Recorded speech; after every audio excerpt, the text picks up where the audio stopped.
इस एपिसोड की शुरुआत में हम देखते हैं कि अब चैनसाओ ने उन दोनों को बहुत ही बुरा वाला कह दिया होता है और ये देखकर जज को भी गुस्सा आने लगता है और अब चैनसाओ कहने लगते हैं कि अगर ये अपने बंदे को बचाना ही चाहता था तो इसने हमारी टीम पर हमला क्यों किया है, ये तो बहुत ही गलत हो गया है, तुम्हें इसे डिस्क्वालीफाई कर देना चाहिए। और अब ये देखकर डाइकिंग डायनेस्टी का बंदा हंसने लगता है और वो कहने लगता है कि इस कंपटीशन में जीना मरना एक ही बात है और यहाँ पर मैंने इस पर एक हमला ही तो किया है इसे पीछे हटाने के लिए, और इसमें तुम इतना गुस्सा क्यों हो रहे हो। और फिर ये देखकर चैनसाओ कहने लगता है कि अब जज ही फैसला करेंगे। और फिर ये देखकर जज कहने लगता है कि अगर तुम ऐसा ही चाहते हो और रूल्स के अकॉर्डिंग यही है कि अगर कोई यहाँ पर आएगा तो उसे डिस्क्वालीफाई कर दिया जाएगा, तो हम इसे डिस्क्वालीफाई कर रहे हैं। और फिर ये देखकर चैनसाओ कहने लगता है कि नहीं, ऐसा नहीं होना चाहिए, इसे भी खेलने का मौका मिलना चाहिए और ये अभी मुझसे लड़ने वाला है। और फिर ये देखकर डाइकिंग डायनेस्टी का लीडर हंसने लगता है और वो उसे देखने लगता है और वहाँ पर जज कहने लगता है कि अच्छा ऐसी बात है तो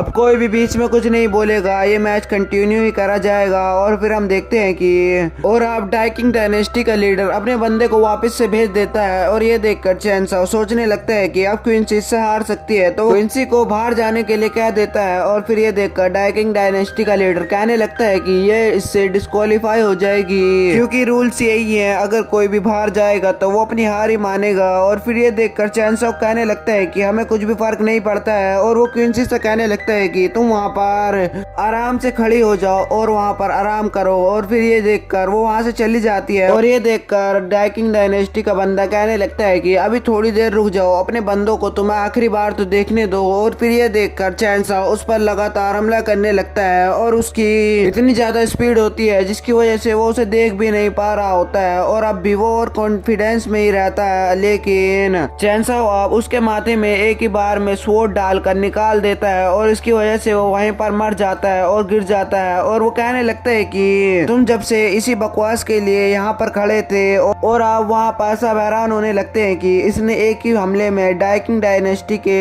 लीडर को ऐसे कैसे मार दिया है। और सब जो कि डाइकिंग डायनेस्टी के होते हैं वो हैरान होते हुए उसके पास आते हैं और उसका एक दोस्त वहाँ पर आकर उसे देखने लगता है और वहीं पर वो डिसअपीयर हो जाता है। और फिर ये देखकर अब उसे बहुत ही ज्यादा गुस्सा आने लगता है और वो उस पर हमला करने लगता है अपने स्पिरिचुअल क्लो अटैक से। और वो इतना शक्तिशाली होता है कि उसके बारे में अफवाहें भी होती है जिसकी वजह से सब हैरान होने लगते हैं, लेकिन वो उससे बच जाता है। और फिर ये देखकर सब हैरान होते हुए कहने लगते हैं कि ये इससे कैसे बच चुका है, आज तक कोई भी इस अटैक से नहीं बचा है। और फिर हम देखते हैं कि चैनसाओ वापस से वहीं पर आता है और अब ये देखकर वो कहने लगते हैं कि ये तो इम्पॉसिबल है। और अब उस बंदे को इतना गुस्सा आने लगता है कि वो अपने अंदर से इतनी सारी एनर्जी रिलीज करता है जिसकी वजह से वो पूरा स्टेडियम हिलने लगता है। और अब वो एक स्पिरिचुअल ड्रैगन फॉर्मेशन को बनाने लगता है और उसमें से 2 स्पिरिचुअल ड्रैगन निकलते हैं और उसे देखकर सब हैरान होने लगते हैं। लेकिन चैनसाओ को अब भी कुछ फर्क नहीं पड़ रहा होता है और वो अपने स्वॉर्ड में पावर डालकर एक फॉर्मेशन को बनाता है जिसकी वजह से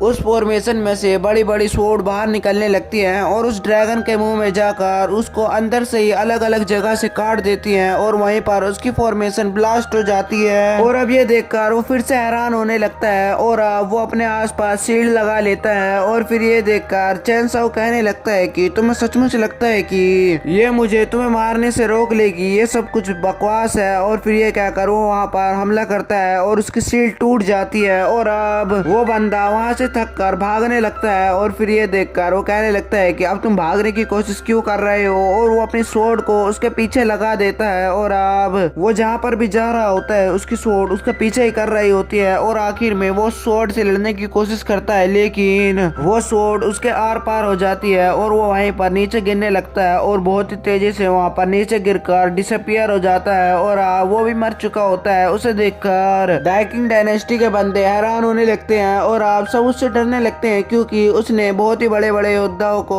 एक ही बारी में मार दिया है। और अब ये देखकर वो जज भी उससे डरने लगता है और वो कहने लगता है कि तुमने 2 बार दोनों की जान ले ली है। और अब उनकी डायनेस्टी में वो जो मास्क वाला बंदा होता है वो उसे घूरता जा रहा होता है और अब शायद वो उससे लड़ने के लिए आगे जाएगा और यहीं पर यह एपिसोड खत्म हो जाता है।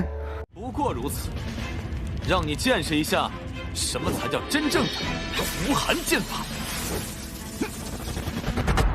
不好！